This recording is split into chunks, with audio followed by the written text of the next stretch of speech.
My jealous sister slapped me across the face in the jewelry store, hissing, "You're just a shadow." She couldn't stand the way the staff treated me like a VIP. Then a billionaire walked in, his eyes locked on her. He said coldly, "Touch my wife again and see." She froze, then stammered. I stood there, stunned, my cheek throbbing, the echo of my sister's slap still hanging in the air of that silent jewelry store. That one violent act, born of years of simmering resentment, shattered my world and, ironically, set me free. Growing up, Amber was like a force of nature, and I was just there. 2 years older, always prettier, always the center of attention. While I was working after-school jobs from 16, hustling for every dollar, Amber just breezed through life, knowing our parents would always pick up the tab. And they did. Dance lessons, cheerleading, new clothes every season, it was all for Amber. When I dared to point out the unfairness, Mom would just sigh, "Jessica, be reasonable. Your sister needs more support. You've always been so independent." Independent wasn't a compliment, it was a consequence. It was survival. By 20, I was out. Working full-time at a print shop, slogging through night classes for my graphic design degree. Amber? She stayed home until 25, then got a condo down payment as a graduation gift after her third attempt at community college. Meanwhile, I was quietly climbing the ladder. Last month, I celebrated 5 years at Boyd Creative. My boss, Natalie, had just given me a massive raise for landing the Peterson campaign. For the first time in my life, I wasn't just surviving, I was thriving. I had breathing room. And I decided, finally, I was going to buy myself something truly special. Something I'd always dreamed of but never allowed myself, real diamond earrings. The Sunday before that day, we had our usual family dinner at Mom and Dad's. I was actually excited, planning to share my big promotion news. But, as always, Amber swooped in and hijacked the entire conversation. "Everyone," she shrieked, practically blinding us with a giant diamond ring. "Trevor proposed. We're getting married." Trevor, her boyfriend of 5 months, just grinned awkwardly beside her. Mom rushed to Amber, beaming, while Dad clapped Trevor on the back. When I finally found a tiny gap to mention my promotion, Mom just nodded, distracted. "Oh, that's nice, honey. Now, Amber, tell us everything about the proposal." That night, the earrings stopped being just an indulgence. They became a statement. A defiant whisper to myself that my accomplishments mattered. That I mattered. Even if only to me. Bellamy's was the place. Not the most expensive, but definitely the most intimidating. All crystal chandeliers, polished displays, and sales staff in tailored black suits. I'd walked past it 100 times, never daring to even glance inside. But that Tuesday morning, I took a half day. I put on my best navy dress, styled my hair, wore heels, a complete rarity for me. I wanted to look like I belonged there. Pushing open that heavy glass door, a wave of classical music and expensive perfume washed over me. A tall, elegant woman named Tara greeted me, her smile genuinely warm. "Your first diamonds," she said, her eyes sparkling. "That's a special milestone. Let's find something perfect." I was actually starting to relax, feeling good about myself, when the door chimed. And then that voice. "Oh my God, Jessica. What are you doing here?" Amber. Standing there like she owned the place, her 2 friends, Bridget and Kayla, trailing behind her. She smirked. "Are you lost? Isn't this place a bit out of your league?" My blood ran cold. Tara, professional as ever, interjected, "Your sister is looking at our diamond collection." Amber laughed, a harsh, grating sound. "Yes, unfortunately, we shared DNA, though you'd never guess looking at us." The comparison, the constant put-down, hung heavy in the air. "What are you buying?" she sneered. "Costume jewelry?" Tara, bless her, didn't flinch. "Actually, your sister has excellent taste. She's considering these half-carat diamond studs." Amber's eyes narrowed, sharp and cruel. "Half-carat? With your salary? That seems excessive." Heat rushed to my face. "I got a promotion, Amber. I can afford them." "A promotion at that little print shop," she drawled, dripping with sarcasm. "Impressive. What does that even mean? An extra $1 an hour?" Bridget snickered. Kayla pretended to examine a bracelet, but I knew she was listening. If you had any financial sense, Amber continued, you'd invest that money instead of blowing it on jewelry. But that's always been your problem, hasn't it? Poor decision-making. 5 years of therapy had given me tools to handle Amber, but her words still slice deep. They're perfect, I said, pointedly ignoring her, looking at Tara. I'll take them. Seriously? Amber's voice was a low hiss, her expensive perfume suddenly cloying. You're going to spend thousands on earrings right after I announced my engagement? This is so typical of you. The accusation hit me like a physical blow. What does my buying earrings have to do with your engagement? I asked, genuinely confused. You just can't stand that I'm the center of attention for once. You've always been jealous of me. Her voice rose, drawing glances from across the store. I actually laughed, a harsh, disbelieving sound. For once. Amber, I have spent my entire life in your shadow. In my shadow? She shrieked, cutting Tara off mid-sentence. That's rich. You're the one mom and dad brag about with your scholarship and career. Poor Amber can't compete with perfect Jessica. Her complete distortion of reality left me momentarily stunned. Had we grown up in the same house? Had she truly not noticed how often, how always, she was prioritized? That's not true, and you know it, I said quietly, acutely aware of the audience we'd gathered. You know what? I don't have to listen to this. I turned back to Tara, desperately wanting this nightmare to end. I'd like to purchase the earrings now. Don't you dare walk away from me. Amber's hand clamped onto my arm, her manicured nails digging in. I yanked free. Amber, don't make a scene. This is embarrassing. I'm embarrassing you? You're the one buying jewelry you can't afford, just to upstage my engagement. Not everything is about you. I finally snapped, my patience vaporizing. This has nothing to do with your engagement. I earned this money. I saved for months, and I'm buying something nice for myself for once. Tara, bless her, slid the earrings into a velvet box, clearly trying to speed things up. But Amber wasn't done.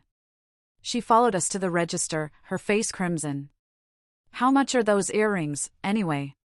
Tara hesitated, looking at me. I nodded. $2,800, she said calmly.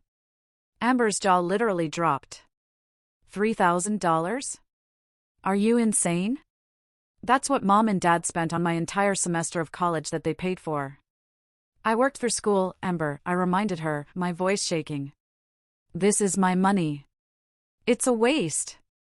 A complete waste. You're just trying to prove something because you're jealous of my ring, my fiancé, my life. I'm not jealous of you, Amber, I said, the simple truth cutting through the chaos. I never have been. The words, stark and honest, seemed to shatter something in her. Her face twisted into pure, unadulterated rage. And before I could even flinch, her hand swung through the air. It connected with my cheek with a sharp, sickening crack that echoed through the stunned silence of the store. Pain exploded across my face. Tears sprang to my eyes. The classical music seemed to mute itself. My hand flew to my burning cheek, and I stared at Amber in utter disbelief. 27 years. All our fights, all our disagreements, and she had never struck me. Not once. Tara's mouth was a perfect O of shock. Bridget and Kayla looked like statues. The security guard was finally striding towards us. And then, a deep, authoritative voice sliced through the silence from right behind me. Touch my wife again, it rumbled, and see what happens. I whipped around. Standing there was a tall man in his late 30s, impeccably dressed in a custom charcoal suit.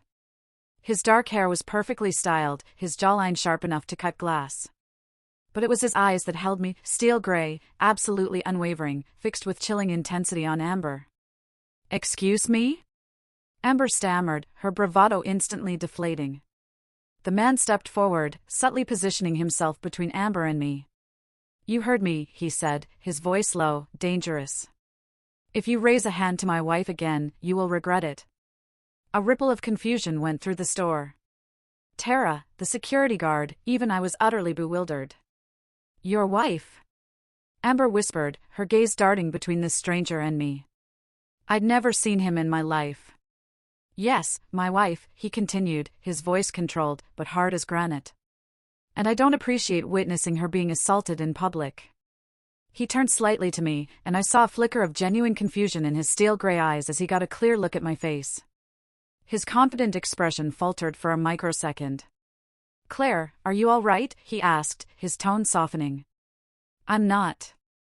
I started, but he already turned back to Amber. I apologize for the confusion, he said, his composure slipping just a fraction, but my point stands. Your behavior is inexcusable. Who are you? I finally managed to croak out. Harrison Walsh, he replied, extending a hand. And I sincerely apologize for the misunderstanding. From behind, you look remarkably like my wife, Claire. My brain stopped. Harrison Walsh, the Harrison Walsh, founder of Innovate Tech, the tech titan whose face graced Forbes covers. A billionaire. Right here. In my family drama. You're Harrison Walsh? Amber's voice, which had been hostile a second ago, morphed into sickening sweetness. Oh my goodness, what an honor. I'm such a fan of your work. Harrison didn't even glance at her. He was still focused on me. That looked painful, he said. Family disagreements shouldn't escalate to physical violence. It wasn't a disagreement. Amber practically shrieked, trying to salvage the situation. We were just playing around, sisters. Jessica knows I didn't mean anything by it. The sheer audacity of the lie made my blood boil. That's not true, I said, my voice shaking. You slapped me because I wouldn't let you make me feel small about buying something nice for myself. That's absurd. Amber protested, eyes darting to Harrison. Jessica always exaggerates. She's upset because I just got engaged and she's still single. Harrison's expression remained utterly impassive. I witnessed the entire exchange, he stated, his voice calm, firm. You were belittling her accomplishments and attempting to make her feel guilty for spending her own money. When that didn't work, you resorted to physical aggression. Just then, the security guard arrived with an older, distinguished man in a pinstriped suit. Mr. Walsh, the older man said, his voice deferential. Is there a problem? Mr. Bellamy, Harrison nodded. This woman, he gestured to Amber, just assaulted another customer. Asterisk, this was Bellamy? The owner himself? Asterisk, I did no such thing. Amber protested. This is all a misunderstanding. Tell them, Jessica. All eyes turned to me. For a split second, the old urge to smooth things over, to minimize for the sake of peace, surged through me. But then I felt the ghost of Amber's palm on my cheek. She slapped me, I said, my voice clear and unwavering, because I decided to buy these earrings instead of listening to her criticize me. Mr. Bellamy's expression hardened. We have a zero-tolerance policy for violent behavior. I'm afraid I must ask you to leave immediately. You can't be serious. Amber sputtered. Do you know who our father is? I don't believe that's relevant, Mr. Bellamy replied coolly. Frank, please escort this lady and her companions to the exit. The guard stepped forward. This way, please. Jessica, you can't let them do this. Amber cried, her voice rising. Tell them we were just having a sisterly spat. I said nothing, just watched as Frank gently, but firmly, guided Amber toward the door. Bridget and Kayla followed, their faces mortified. At the door, Amber turned back, her eyes blazing. You'll regret this, Jessica. Wait until Mom and Dad hear about how you humiliated me in public. After they left, an uncomfortable silence settled over the store. Harrison Walsh turned to me, a look of genuine regret on his face. I've made this situation more complicated, and I apologize. Please, allow me to make it up to you. Perhaps coffee after you've completed your purchase? I hesitated, unsure what to make of this surreal turn of events, but something in his earnest expression made me nod. Okay, coffee would be nice. Mr. Bellamy personally completed my transaction, apologizing profusely. I signed the credit card slip with shaking hands, still reeling. As Tara handed me the distinctive blue bag with my diamonds, Harrison waited patiently. I joined him, wondering what strange twist of fate had just brought a billionaire tech mogul into my family drama. Harrison suggested a small, elegant cafe around the corner. I come here when I need to think, he explained, as a server led us to a private booth. The espresso is excellent, and they respect privacy. Once we had our coffees, he leaned forward. I need to explain what happened back there. My wife, Claire, is in London on business. I was at Bellamy's looking for an anniversary gift. When I saw you from behind, your height, your hair, even the blue dress, you looked remarkably like her. When that woman slapped you, I reacted instinctively. It's okay, I said, the bizarre sequence of events still sinking in. Your intervention probably prevented things from getting worse. Amber doesn't handle public correction well. Harrison's expression darkened slightly. Family can be complicated. I shouldn't presume to understand your relationship with your sister. No, you read the situation correctly, I admitted, wrapping my hands around the warm mug. Amber has always been the favorite child. She's not used to me standing up for myself. Ah, family dynamics, Harrison nodded. I'm familiar with the concept. My younger brother and I had a similar relationship for many years. Did it improve? I asked, curious. Harrison took a sip of his coffee. Yes, eventually. It took distance, time, and some difficult conversations. Tyler resented living in my shadow after Innovate Tech took off. He felt compared to me at every turn. That sounds familiar, I said, though in my case, I was always in Amber's shadow. The underlying issue is the same. Comparison is the thief of joy, he replied. Once Tyler and I acknowledged the wedge between us and started communicating honestly, things improved. He runs our European operations now, completely on his own merit. The conversation flowed surprisingly easily. Harrison Welsh might have been a billionaire, but he spoke without pretension, listening attentively as I explained more about my relationship with Amber and my parents. So these earrings, he gestured to the Bellamy's bag, they represent more than just jewelry to you. They're proof that my work has value, I confirmed. That I have value, independent of my family's approval. Harrison nodded thoughtfully. I understand that completely. When I sold my first software at 19, I used the money to buy a ridiculously expensive watch. Not because I needed it, but because it represented validation. Exactly, I said, surprised at how precisely he'd captured the feeling. Our coffee cups were empty when Harrison glanced at his phone, a slight frown on his face. I have a meeting in 30 minutes, but I've enjoyed our conversation. He hesitated. What exactly do you do in graphic design? I'm a lead designer at Boyd Creative. We handle branding and marketing for several national accounts. I specialize in digital media integration. Harrison's eyes lit with interest.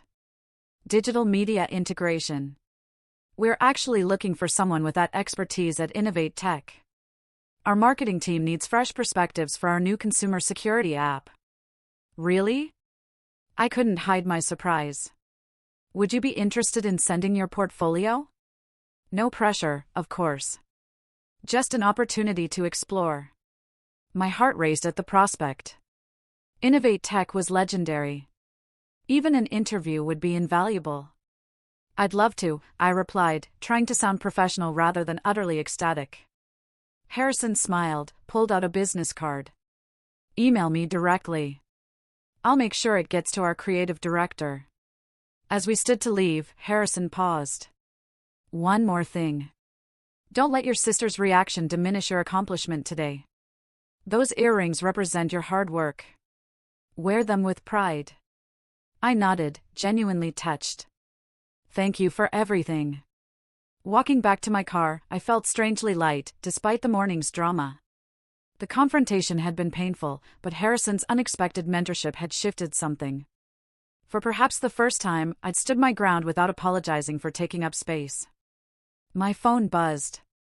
3 texts from my mother, 2 from my father, 7 from Amber. I silenced it. Whatever family storm was brewing could wait until I was ready to face it. By the time I arrived home that evening, my phone had accumulated 23 text messages and 9 missed calls. I scrolled through them as I kicked off my shoes and collapsed onto the couch. Amber's texts escalated from angry, "How dare you embarrass me," to manipulative, "Mom is really upset with you," to fake conciliatory, "I forgive you for overreacting." My parents' messages were predictably one-sided, demanding I call immediately to explain why I'd caused a scene and humiliated my sister. None of them mentioned the slap. I set the phone aside and took out the velvet box containing my new earrings. Under the soft lamplight, the diamonds caught fire, scattering tiny rainbows across my living room wall. They were beautiful, but more importantly, they were mine. Earned through my own efforts, chosen with my own taste, purchased with my own money. Instead of calling my family, I spent the evening polishing my digital portfolio. If Harrison Walsh's offer was genuine, I wanted to be prepared. The response came the next morning while I was at work, making me almost drop my coffee mug. "Jessica, thank you for sending your impressive portfolio. Our creative director, Amy Sullivan, would like to meet with you this Friday at 2 p.m. Please let me know if this works with your schedule. Regards, Harrison Walsh." It wasn't just a courtesy introduction. He was actually arranging an interview. I quickly confirmed, then spent the rest of the morning in a haze of disbelief and excitement. That evening, I finally steeled myself to call my parents. As expected, Mom answered, her voice laced with immediate disapproval. "Jessica Marie Hayes, what on earth happened yesterday? Amber is absolutely devastated." I took a deep breath. "Mom, did Amber tell you she slapped me across the face in a public store?" There was a telling pause. "She said there was a misunderstanding, that you were making a scene about her engagement." "That's not what happened," I said, my voice firm. "I was buying earrings with money from my recent promotion, which, by the way, no one congratulated me on at Sunday dinner. Amber showed up, criticized me, and when I wouldn't back down, she slapped me hard enough to leave a mark. A stranger had to intervene because it was so inappropriate. The store owner asked her to leave." "A stranger?" Mom's tone was incredulous. "Amber mentioned some man getting involved where he didn't belong." I almost laughed. That some man was Harrison Walsh, the founder of Innovate Tech. A billionaire who recognized abusive behavior when he saw it. My mother fell completely silent, processing that. Finally, she recovered. "Your sister is still very upset." "I'm sure she is," I said, letting the sarcasm seep in. "Being held accountable is upsetting when you're not used to it." "Jessica, that's a terrible thing to say about your sister." "Is it, Mom?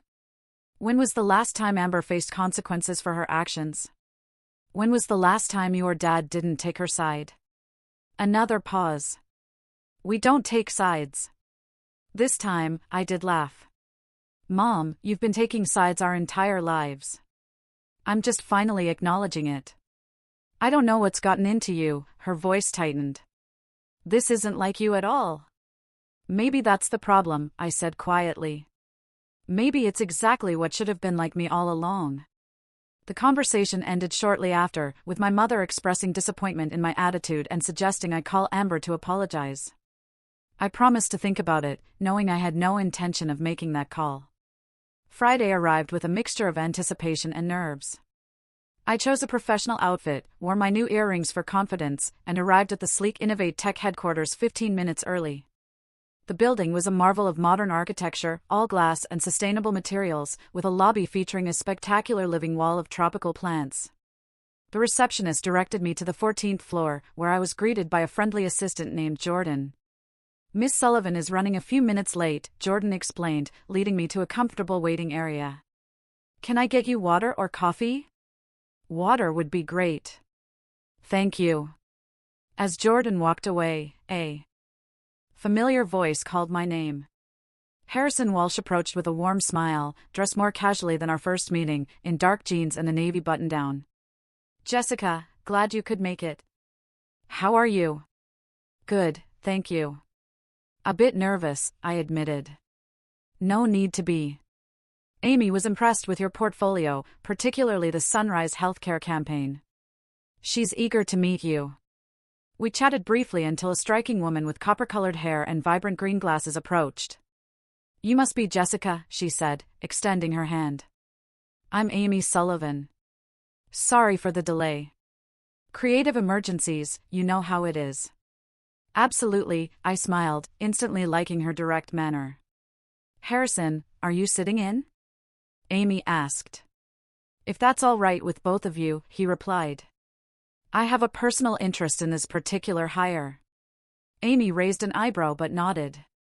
Let's use the Aspen conference room. The interview was unlike any I'd experienced. Rather than standard questions about strengths and weaknesses, Amy engaged me in a detailed discussion about design philosophy and creative problem solving. She showed me current innovative tech marketing materials and asked for my honest critique, nodding appreciatively at my suggestions.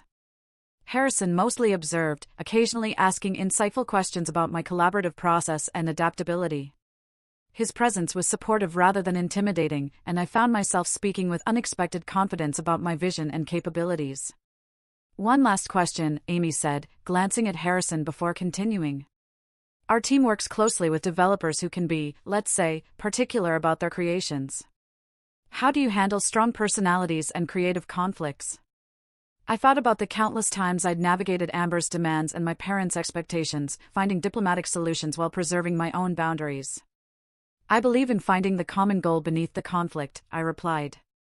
Most creative disagreements stem from everyone wanting the best outcome but seeing different paths to get there. I try to honor each perspective while keeping the ultimate purpose in focus.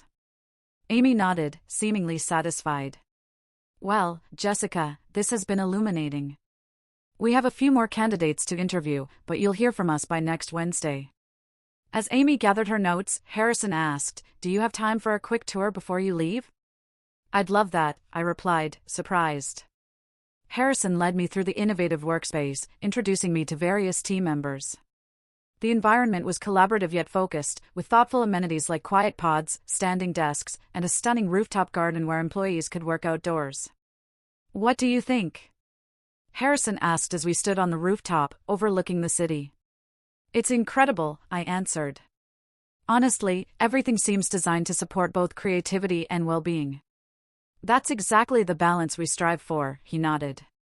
When people feel valued, they produce their best work. As we returned to the lobby, Harrison paused. I hope you don't find this intrusive, but I wanted to ask, how are things with your family after Tuesday's incident? I sighed. Complicated. They expect me to apologize to Amber. They don't see her behavior as the problem. Harrison's expression was thoughtful. Family patterns are persistent. It took years for my brother and me to break ours. He hesitated, then added, Whatever happens with this position, Jessica, don't lose the confidence you showed at Bellamy's. That kind of self-advocacy is valuable everywhere, not just in jewelry stores. Thank you, I said, genuinely moved by his continued mentorship. That means a lot. As I drove home, I reflected on the strange sequence of events that had led me here. A painful public confrontation had somehow opened doors I never imagined approaching. Whether or not I got the job, something fundamental had shifted in how I viewed myself and my capabilities. My phone rang as I pulled into my apartment complex. It was Amber. After a moment's hesitation, I answered. Hello, Jessica? Her voice was tight. We need to talk about what happened. Yes, we do, I said, taking a deep breath. But not if the conversation begins with you expecting me to apologize. Excuse me? Her tone sharpened. You embarrassed me in front of my friends. No, Amber. You embarrassed yourself by slapping me in public. That's assault, by the way. Don't be so dramatic. It was barely a tap. It was hard enough to leave a mark, I countered, my voice steady. And you did it because I wouldn't let you make me feel bad about buying something nice for myself. This isn't about the stupid earrings, she snapped. It's about you trying to steal attention from my engagement. The familiar accusation, once a trigger, now just sounded pathetic. Amber, I said calmly, buying earrings has nothing to do with your engagement. Not everything is about you. You've changed, she said, her voice accusing. You're not the same sister anymore. You're right, I agreed. I have changed. I'm not going to shrink myself to make you comfortable anymore. The line went silent for several seconds. When Amber spoke again, her voice was cooler, more controlled. Mom and Dad want us all at dinner this Sunday. They expect you to be there. A command. Not an invitation. The old me would have just said yes. I'll think about it, I said instead. I have a lot going on right now. What could you possibly have going on? The dismissive tone was so familiar, it almost made me laugh. Actually, I said, letting the word sink in, I just interviewed at Innovate Tech. That some man who intervened at the jewelry store? He arranged it. Another stunned silence. You're making that up. Why would I make that up? To sound important, she shot back, but I heard the uncertainty.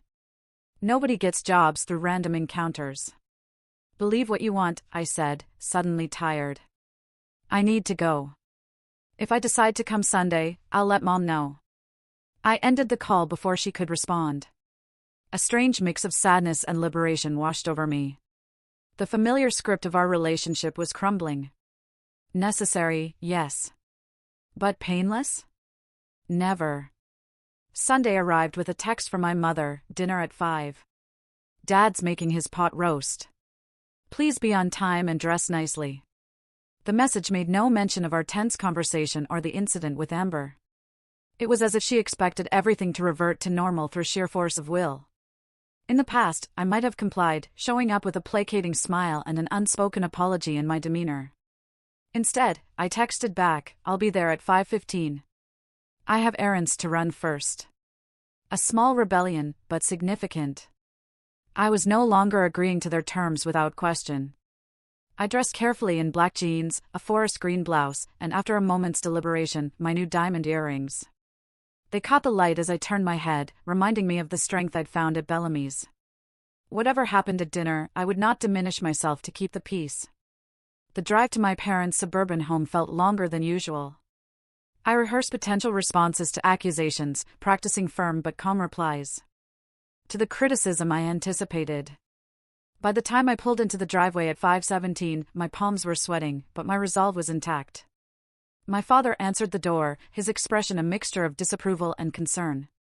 You're late, he said by way of greeting. Hello to you, too, Dad, I replied, stepping past him into the familiar entryway. The house smelled of pot roast and tension. In the living room, Amber sat perched on the edge of the sofa, scrolling through her phone. She glanced up as I entered, her expression immediately hardening. Look who finally decided to show up, she commented to no one in particular. I chose not to engage. Instead, walking through to the kitchen where my mother was arranging a salad. She looked up with a tight smile.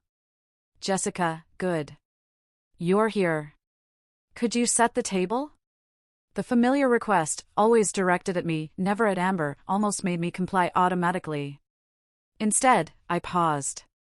Actually, Mom, I thought we might talk first about what happened at Bellamy's. Her hand stilled on the salad tongs. I don't think that's necessary. We've all had time to cool down. Let's just have a nice family dinner. A nice family dinner where we pretend Amber didn't slap me in public? Where we act like nothing happened. My mother's smile became strained. Jessica, please. Your sister is under a lot of stress with the wedding planning. Let's not make mountains out of molehills. The minimization was so predictable, it was almost comical. Before I could respond, Amber appeared in the doorway. Are you still going on about that? It was days ago. 5 days, I corrected. And yes, I'm still going on about it because no one has acknowledged what actually happened. My father joined us, his expression wary. What's all this about? Jessica is being dramatic about our little disagreement at the jewelry store, Amber rolled her eyes. It wasn't a disagreement. You slapped me across the face because I wouldn't let you bully me. Girls. My father interjected. Let's calm down and, I am calm, I interrupted. I am stating a fact. Amber assaulted me in public. A store owner witnessed it and asked her to leave. A complete stranger had to intervene. That man had no right to get involved in family business, my mother said primly. That man, I emphasized, recognized abusive behavior when he saw it. Something this family seems incapable of doing. A heavy silence fell over the kitchen. My mother's face had paled, and my father's eyebrows drew together in a deep frown. Abusive, he repeated.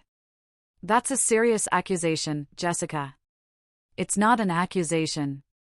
It's a description, I replied, keeping my voice steady. Amber has been verbally tearing me down for years, and you've both enabled it. Tuesday was just the first time it became physical. That is completely unfair. Amber protested. I've always been supportive of you. The blatant revision of history might once have made me doubt my own experience. Now it just reinforced my resolve. Name one time, I challenged, one specific instance where you supported me instead of competing with me or diminishing my achievements. Amber opened her mouth, then closed it again. Her eyes darted to our parents for rescue. Jessica, my mother began, her tone conciliatory. Families have ups and downs. Nobody's perfect, but we love each other, and that's what matters. Love without respect isn't love, I replied. It's control, and I'm done being controlled. What does that mean? My father asked, his voice sharpening with concern. I took a deep breath.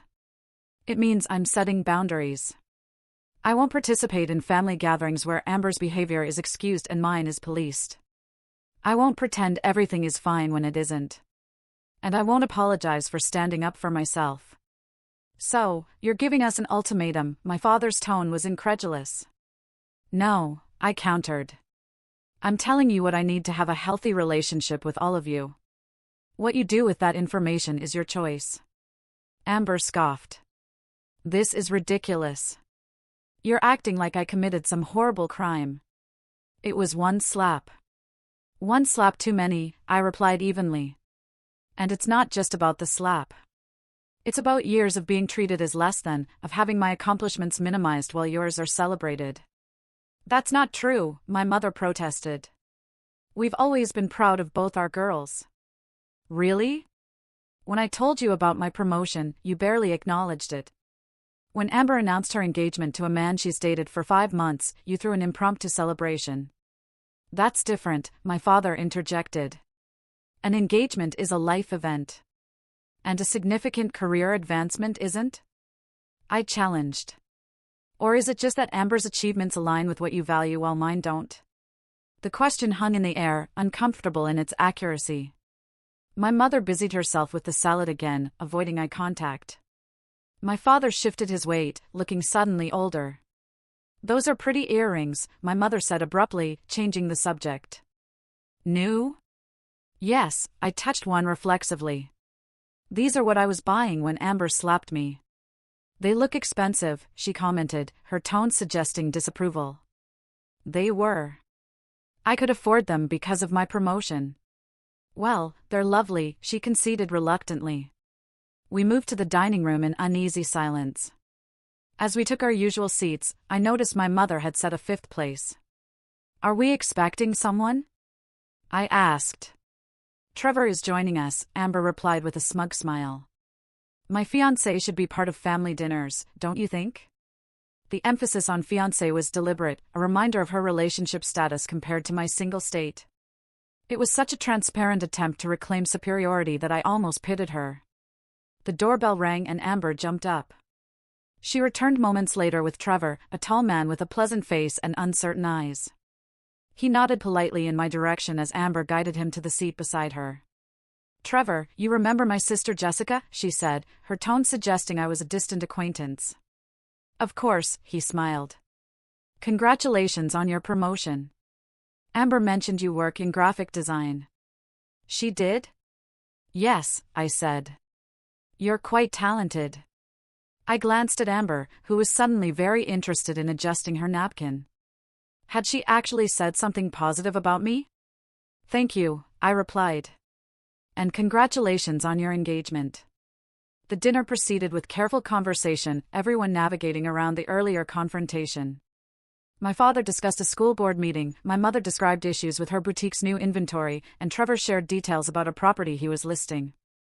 As dessert was served, my mother's apple pie, Trevor noticed my earrings. Those are beautiful, he commented. Amber was telling me about your visit to Bellamy's. Quite an upscale place. The reference to our visit made Amber tense visibly. I wondered exactly what version of events she had shared with her fiancé. Yes, it was my first time there, I replied carefully. I had an unexpected encounter with Harrison Walsh while shopping. Trevor's eyebrows shot up. The Harrison Walsh of Innovate Tech? The same, I confirmed. Actually, I interviewed at his company on Friday. You did? My mother interjected, clearly surprised. You didn't mention that. I wasn't sure you'd be interested, I replied honestly. It's just a career opportunity, not a life event. My father winced slightly at having his words reflected back to him. Of course, we're interested, he said. Tell us about it. So, I did, describing the impressive headquarters, Amy Sullivan's engaging interview style, and the innovative work environment. As I spoke, I realized my family was listening with genuine attention, for perhaps the first time in years. They said they'll let me know by Wednesday, I concluded. It would be a significant step up in both responsibility and compensation. That's wonderful, Jessica, my mother said, and I was surprised by the sincerity in her voice. We are proud of you, you know, even if we don't always show it properly. The simple acknowledgement brought unexpected tears to my eyes. It wasn't an apology, but it was a beginning. Amber remained quiet throughout this exchange, but as we cleared the dessert plates, she approached me in the kitchen. Did you really meet Harrison Walsh? She asked, her voice low enough that our parents couldn't hear. Yes, I replied, rinsing a plate. He mistook me for his wife at first. Amber was silent for a moment, then said, That's actually pretty cool. I looked at her, searching for the sarcasm or hidden barb, but her expression seemed genuine. The earrings do look nice on you, she added awkwardly. I shouldn't have made such a scene at the store. It wasn't exactly an apology, but coming from Amber, it was significant. I decided to meet her halfway. Thank you. And your ring is beautiful. Trevor seems like a good person. She nodded, a small smile playing at her lips. He is. He actually lectured me about the slapping thing. Said it was unacceptable. Smart man, I commented, surprised and impressed by Trevor's moral compass. Yeah, Amber agreed. Maybe I got lucky with this one. As I drove home that night, I reflected on the subtle shifts that had occurred. Nothing had been dramatically resolved. No tearful group hugs or profound family revelations. But something had changed in me, certainly, and possibly in them as well. My phone pinged with a text as I pulled into my apartment complex. It was from an unknown number. Jessica, it's Harrison Walsh. Amy was very impressed with your interview. Before we make a formal offer, Claire would like to meet you. She returns from London tomorrow. Lunch on Tuesday. Let me know if you're available. I stared at the message, hardly daring to believe what it implied. A formal offer from Innovate Tech. As I typed my enthusiastic acceptance, I caught sight of my reflection in the rearview mirror. The diamonds in my ears caught the streetlight, sparkling like tiny stars. They were beautiful, yes, but what they represented was far more valuable. The moment I decided my worth wasn't determined by my sister's opinion or my parents' approval. Sometimes the most painful confrontations led to the most important growth. And sometimes a slap in a jewelry store could change the entire direction of a life. Fast forward 1 month. I'm sitting at my sleek new desk on the 12th floor of Innovate Tech headquarters, putting the finishing touches on a presentation for the security app launch. My office overlooks the city skyline, sunlight streaming through the floor-to-ceiling windows. A small potted succulent, a welcome gift from my team, sits beside my dual monitors. The transition? Exhilarating. The salary is nearly double what I was making, with benefits I used to only dream of, stock options, flexible work arrangements, and a professional development allowance. Giving notice to Natalie had been bittersweet. She was a supportive mentor, but even she couldn't deny this opportunity. How did you even get on their radar? She'd asked, genuinely curious. When I explained the jewelry store incident, she just laughed in disbelief. Only you, Jessica, would turn getting slapped in public into a career advancement. My new position as senior creative strategist comes with both autonomy and responsibility. I lead a small team developing the visual identity and user experience for Innovate Tech's consumer products. The work is challenging and fulfilling, pushing me to expand my skills while valuing my existing expertise. Claire, Harrison's wife, has become an unexpected friend and ally, wise, down-to-earth, and surprisingly open about her own family struggles. We occasionally have lunch in the rooftop garden, where she shares insights about navigating the corporate world and building genuine relationships. Harrison told me about the situation with your sister, she confided during one lunch. I have a similar dynamic with my brother. It took years of therapy for me to stop seeking his approval. Her openness made me feel less alone in my family's struggles. It was comforting to know that even people who seemed to have everything figured out had their own complicated relationships to manage. Harrison, for his part, maintains a perfectly professional distance at work, treating me like any other team member. But every now and then, he'll stop by my desk with an insightful question or suggestion, a subtle nod of mentorship. The other employees seem to accept me on my own merits rather than as Harrison's find, which is a huge relief. At home, I've upgraded to a slightly larger apartment in a building with a fitness center and community garden. The move had been partly practical, the new place is closer to innovate tech, but also symbolic, a fresh start to match my new professional chapter. And those diamond earrings? They sit in a place of honor in my jewelry box, worn for important presentations, or whenever I need a quiet reminder of my worth. They're not just jewelry, they're a symbol. The day I stopped shrinking to accommodate someone else's insecurity. My phone buzzed with a text from Amber. Our relationship had entered a strange new phase.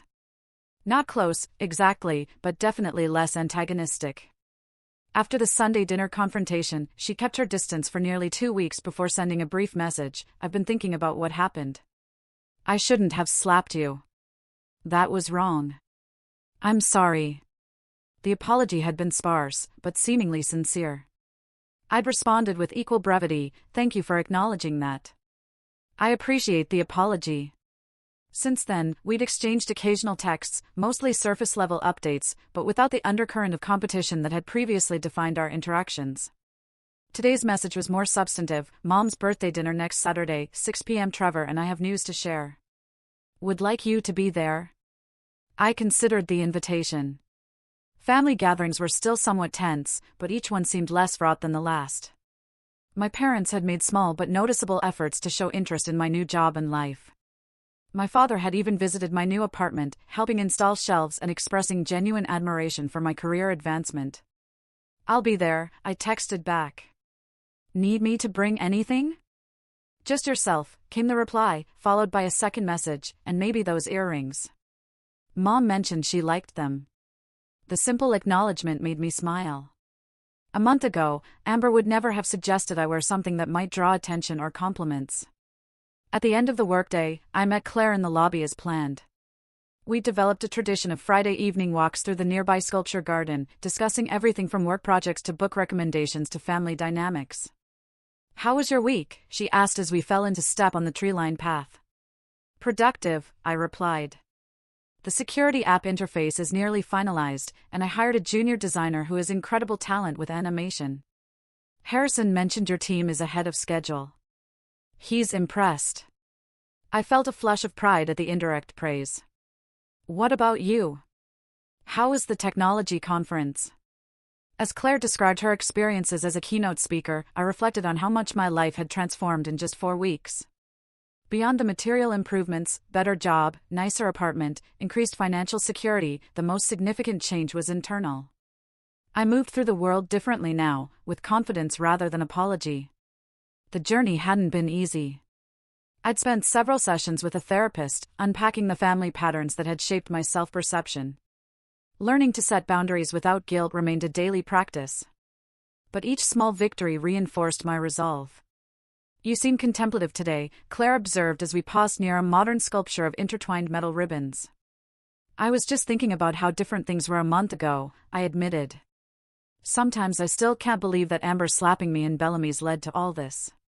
Claire smiled. The catalyst isn't always pleasant, is it? But sometimes we need a shock to break old patterns.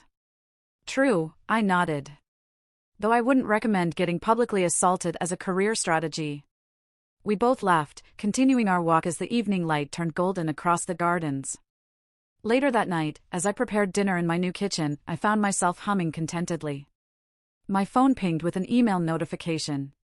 The professional development course I'd applied for had been approved. Another small victory. Another step forward. I thought about the upcoming birthday dinner with my family.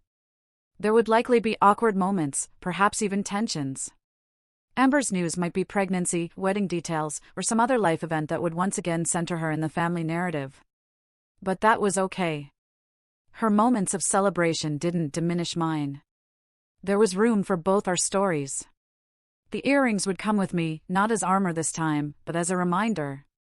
A reminder that standing in my truth, even when uncomfortable, had led to growth I couldn't have imagined.